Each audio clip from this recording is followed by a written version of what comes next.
Hey guys, what is up? It's Andy here at the Letterbox Workshop. In today's video, I'm going to be showing you how I managed to remove this Honda CB750 engine, which weighs a hell of a lot from the bike on my own with very little equipment.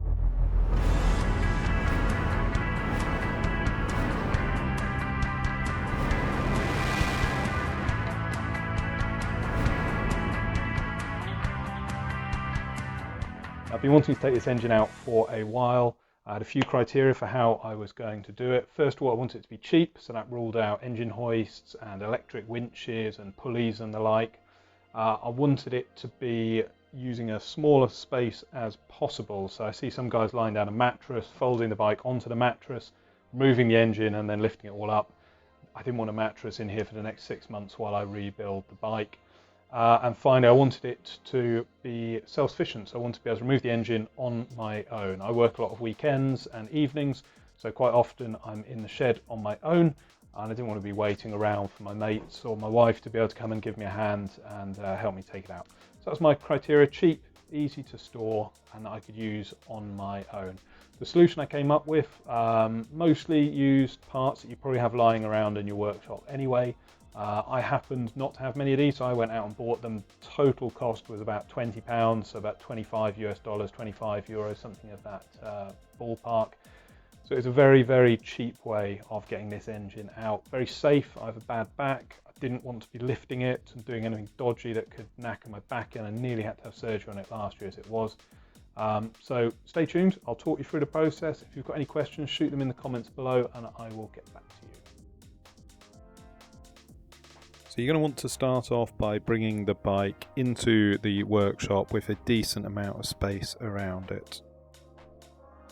Next off, you can drain down any fluids. This is air cooled, so it's just oil, but if you have a conventional bike, you'll want to drain down any coolants in the bike.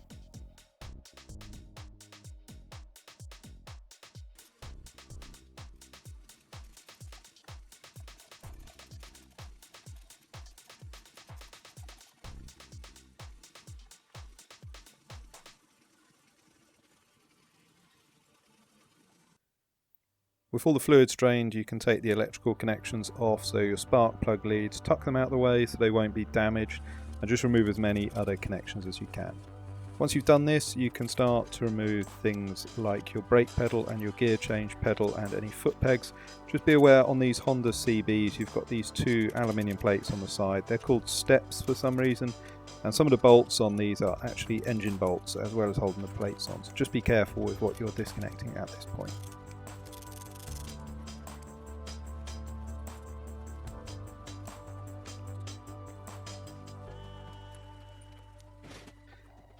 I also recommend at this point that you just start to loosen the bolts off on the wheels.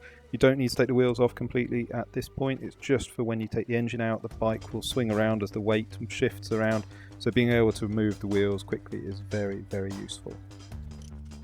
With that done, we can remove the side plate that covers the forward sprocket and slowly start to remove the chain and the gears.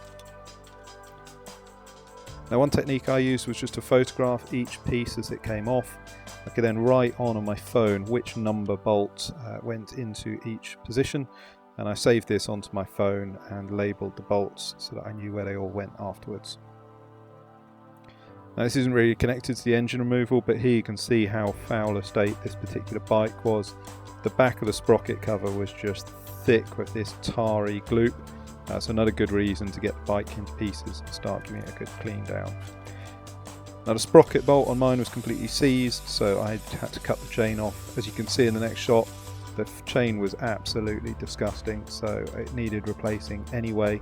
But if you want to save the chain, obviously you'll need to take that front sprocket off to save it. Just a quick note, we're heading towards 1,000 subscribers very quickly. I think we're about 10 left to go as I'm filming this. I did say when there's 1,000 subscribers I was going to launch a giveaway. If you're interested in that, hit the subscribe button. That will hopefully be online in the next week or two once we hit that subscriber count, and I'll let you know in the next video how you can go about doing that. So now we're ready to start the engine removal. I bought a pair of these axle stands normally used for cars so that it'll definitely be strong enough to take the weight off the motorcycle engine. What is quite useful though is if you can get ones that have an adjustable height on them, and the higher they go the better. Next up, I cut down a sheet of OSB, chipboard as it may be known in other countries, just to give these axle stands a decent base on which to rest. This not only helps spread the weight, but also reduce the likelihood of these getting knocked over in the process. These sheets are about 12.5mm thick from memory, and I just used some wood glue and some wood screws to layer 3 of these up beneath each of the axle stands.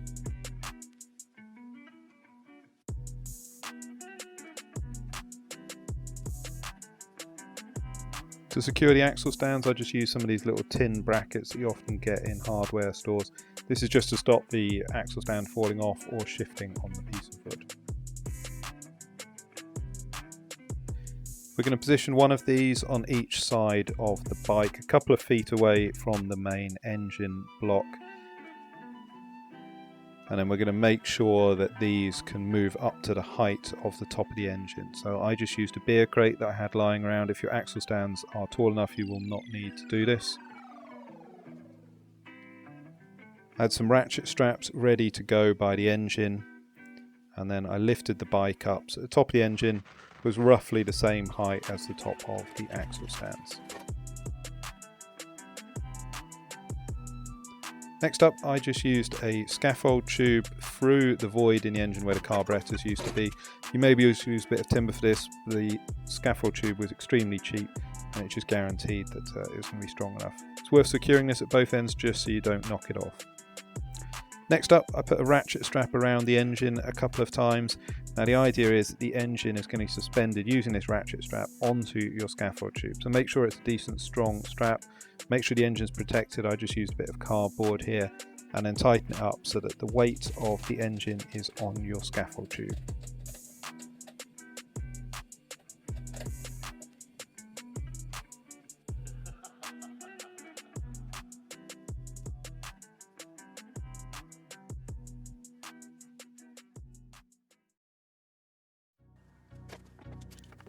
Once you're happy that the engine is fully supported on this strap, you can slowly start to remove all the bolts on the engine. On the Honda CB, there's about 4 different plates on each side with 2 to 3 bolts on each, so there's quite a bit to do, so just be slow and methodical. Once all these are off, the Honda CB helpfully has a removable part of the frame, which makes it a lot easier to get out, and then you can remove the main engine bolts once it's all supported. So you can see here now that the engine is fully supported on the scaffold tube. It's not moving at all. All I'm doing is using my bike lift to maneuver the frame off over any obstacles as I go, and I'm now moving the frame towards the camera. The opening on the frame is on the far side of the bike. This took a little while just to get it over any obstacles, but it's very easy to do on your own. Second person would be useful, but by no means essential.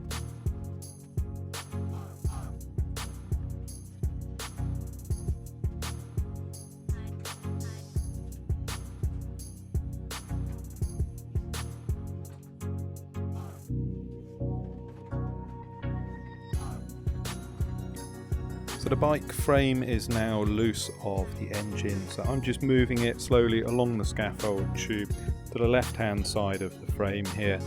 Now the scaffold tube's fed through the frame, so there's no risk of it falling off. You can just leave this resting on the scaffold tube whilst you move the engine clear. As it's a bit heavier, this is probably more of a priority at this point. So all I did was to move my bike lift across under the engine, jack it up so the engine was supported, and that allows you to remove your ratchet straps from over the scaffold tube and slide the engine clear.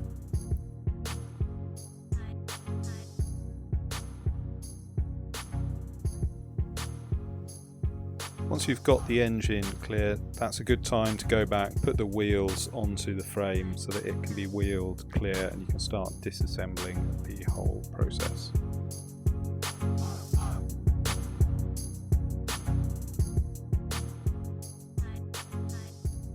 But just to say, guys, I'm recording this at the end of May 2020. COVID-19 is the only thing anyone's talking about. Here in the UK, it's been pretty bad, to be honest.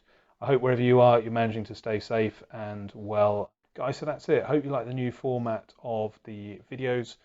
If you've enjoyed it, if you want to see more, hit that subscribe button. If you enjoyed the video, please do hit like, and there'll be a new video along very soon indeed. Cheers.